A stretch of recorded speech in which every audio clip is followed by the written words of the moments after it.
সালাম, তুমি একটা বাস্তব ভিত্তিক কথা বলো। আচ্ছা, তাহলে তাহলে শুনুন।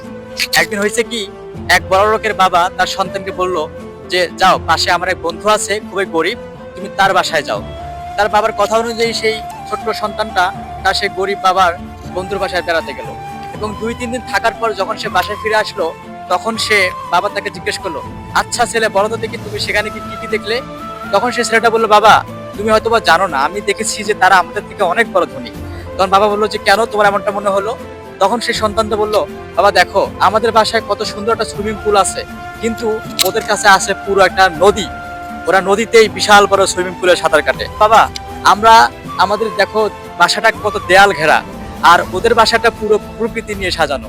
আমরা কৃত্রিম দৃশ্য দেখি, আর ওরা পুরো আকাশ দেখে, পুরো বাতাস সবকিছু ওরা উপভোগ করে। আমরা খাবার কিনে কিনে খাই, কিন্তু তোমার সে বন্ধু খাবার উৎপাদন করে।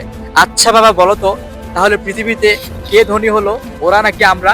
আমরা হচ্ছে ভিখারি, আর ওরা হচ্ছে প্রকৃতপক্ষে ধনী, প্রকৃতপক্ষে সুখী।